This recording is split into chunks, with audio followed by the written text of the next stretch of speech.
Srimad Bhagavatam, Chapter 48, 99 ashwamedhas. At a certain spot upon the banks of the river Saraswati can be discerned a bend in the river. Here the river changes her course and begins to flow towards the east. It is here that the other celestial river, Drishadvati, joins her and flows along with her. The two rivers enclose a piece of land. The Devas considered it sacred and called it Brahmavarta. On the holy spot, King Prithu decided to perform 100 ashwamedhas. When they heard about the decision of the king, everyone brought the necessary things as gifts. The earth took the form of a cow and poured into the yajnashala all that was needed, like the sacred havis, milk, butter, and other sacred articles. The rivers flowed into the yajnashala, carrying the juices of the sugar cane and the grape. The trees gave fruits filled with honey. The seas brought precious stones, and the mountains 4 different types of edibles. All the guests came with their hands laden with gifts for the king. Narayana, Mahadeva, Brahma, the Dikpalakas, the great rishis from the heavens, Gandharvas and Apsaras were all there in the Yajnashala. 99 yajnas were completed.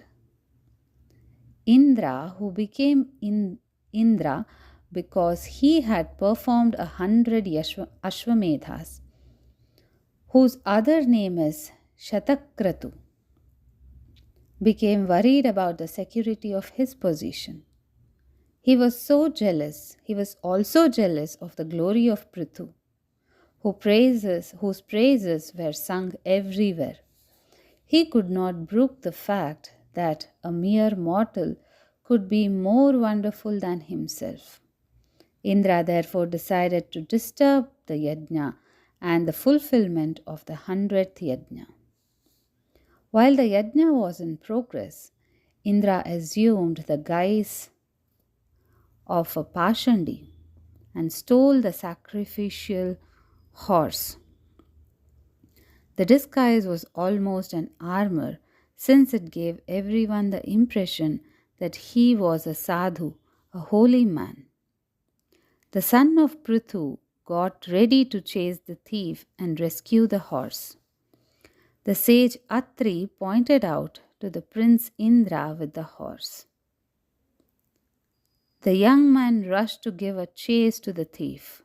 When he went near, he saw a mendicant dressed in saffron robes, with his hair all matted and with his form covered with ashes.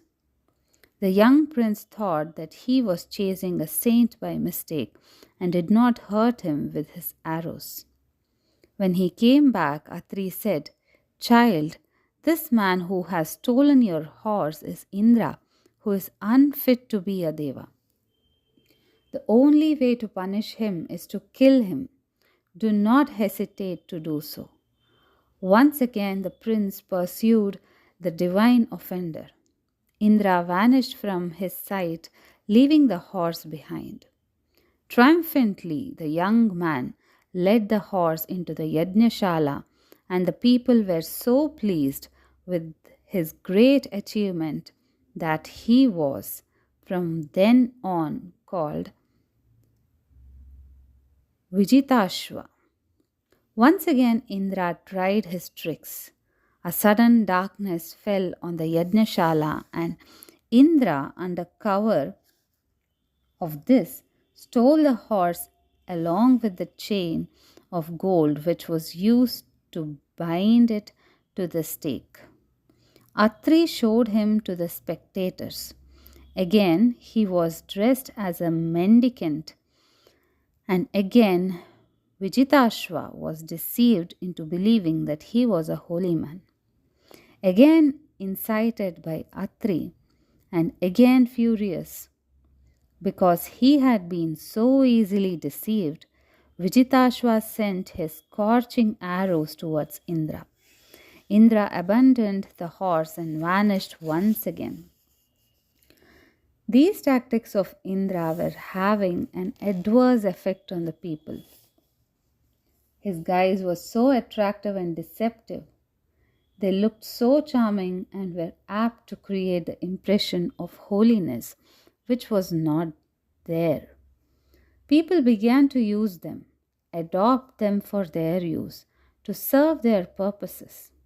Hypocrites and false saints began to wander on the face of the earth, and no one could see the difference between the true and the false.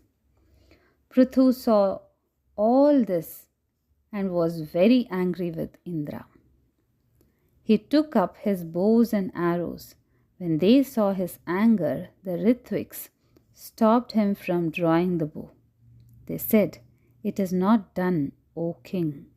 You are the performer of the sacrifice, and you are not allowed to kill unless it is sanctioned by the rites. However, with our powerful mantras, we will summon Indra to the Yajnashala and we will sacrifice him in the fire."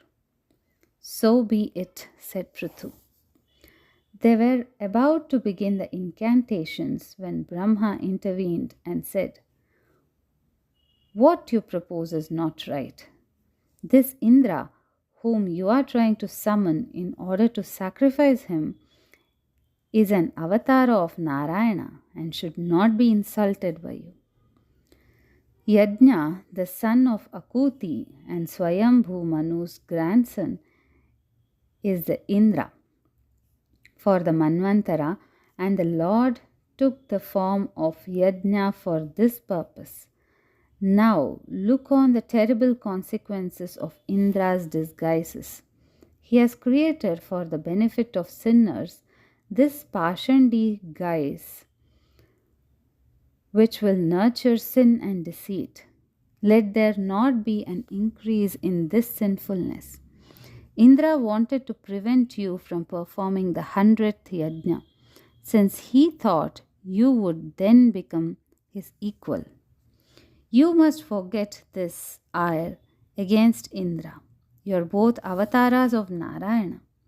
Should you not be friends? Forget the fact that there was an interruption to the yajna. Let not your mind be troubled with anger, because anger is the surest emotion to ruin the equipoise of man. Man will become deluded the moment he gives way to anger. Listen to me.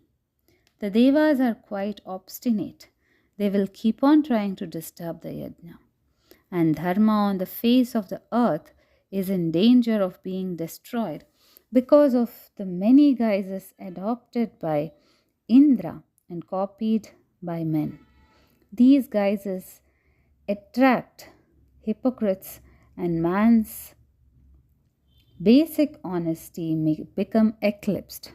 Forget this anger against Indra.